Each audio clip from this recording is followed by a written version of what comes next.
You did mention the British case, and it's these background briefings which were then given on Iraq by Alistair Campbell. Well, I'm sorry, I still have a lot of BBC inside me, if I can put it that way. There is no love lost between the BBC and Alistair Campbell.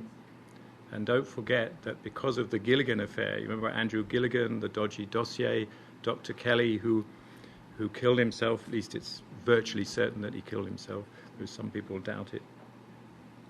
The BBC was burnt by that, and the BBC board fired an incredibly popular boss called Greg Dyke.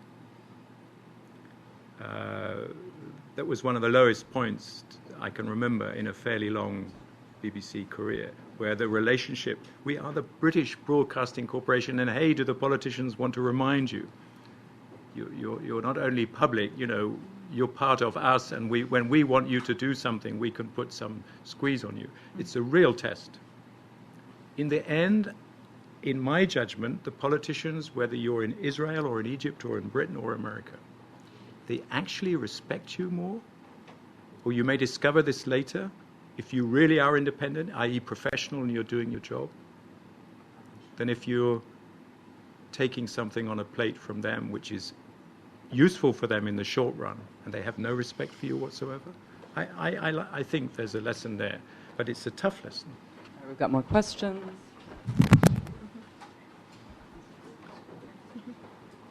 Thank you. My name is Dr. Michael Gabriel.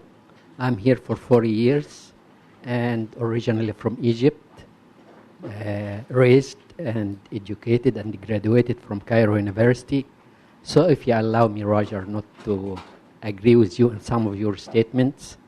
First is that we fail to understand Islam, and we're paying a high price for it.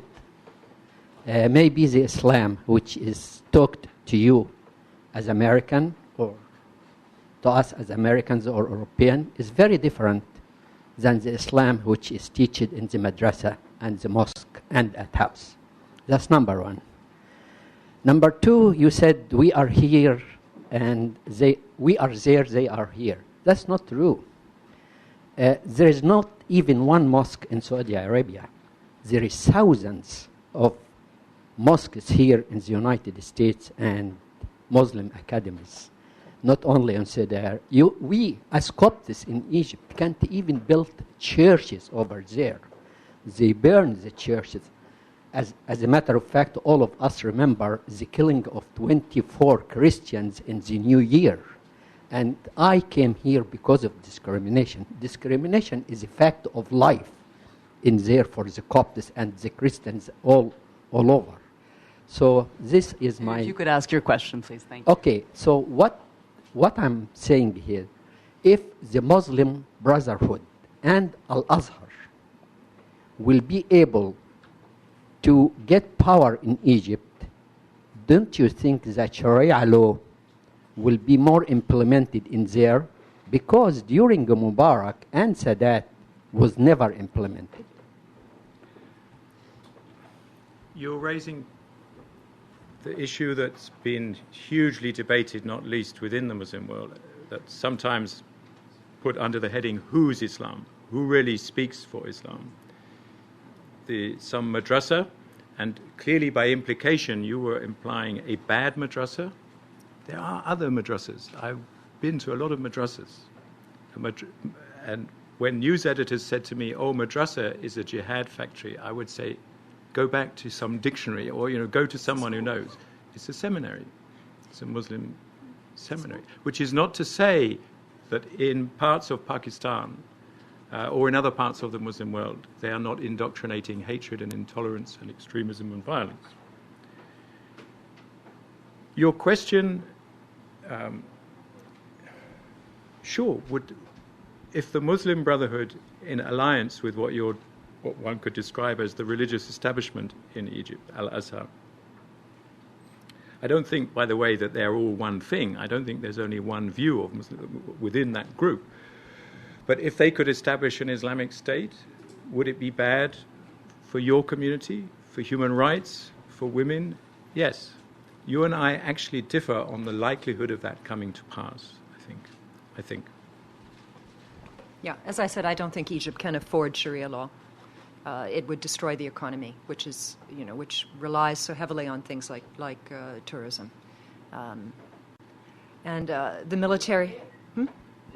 They may not care, but I think the majority of Egyptians do. And I also agree that the Muslim Brotherhood has gotten more support, mostly because the Mubarak government choked off all viable secular alternatives through people like Ayman Noor in prison, through Sadruddin Ibrahim in prison, would not allow these groups to organize. So now they have an opportunity. Hopefully, we'll be able to gauge the true strength of the Muslim Brotherhood, and I would bet it's certainly not more than 20%, may even be less. Question? Hi, Barbara Ferguson with Arab News. I have two questions I'd like to ask, and you're just talking about the Muslim Brotherhood. I am wondering what your concerns are about the coverage that's being given here in the United States regarding the Muslim Brotherhood. Are we empowering them by the amount of coverage that we're giving them? My other question is, Barbara, you were talking about how so few reporters are covering issues right now in the Middle East. What are your concerns about the homogenization of such issues in the coverage of when you have a homogenous press that's being, an issue's being covered by 2 or 3 journalists? Maybe I'll take the first of those two. There's a danger that we elevate them by our obsessions, frankly. It's not about coverage, it's about an obsession. How easy people, especially in this country, forget things, important things. So there's a debate, not least in the State Department as well as the media. Should we talk to Islamists, people of the Muslim Brotherhood type? Should we deal with them? Hey, the Prime Minister of Iraq, who got where he is as a result of what Britain and America did in 2003, is an Islamist. And Washington circles are debating whether to deal with, talk to, interrelate with Islamists. He happens to be a Shiite Islamist. That doesn't affect the issue one way or the other. That's just what he happens to be. So he's the Prime Minister of Iraq, and that's okay.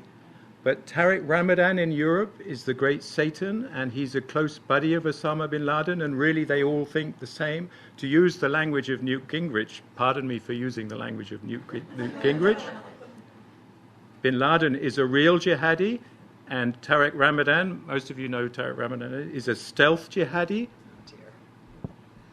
Go to the internet and look where this term comes from. So he pretends to be this. He's the guy in the suit and jacket, but actually they're all in the same bed, so to speak.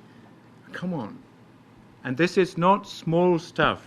If you're going to the internet, and I'm sorry to say this is available free of charge, Sharia, the threat to America. Just go there. That this is the greatest totalitarian threat. Sharia, not jihadism.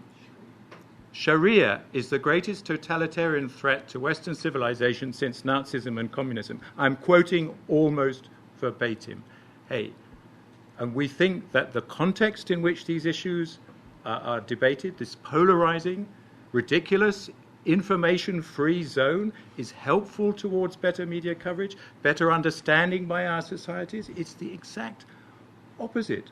And then, not to speak of Pastor Jones of Gainesville, Florida. We're starting from a bad place. As the Irishman said, how do you get to Tipperary? He said, I wouldn't go from here, he said. I wouldn't go from here.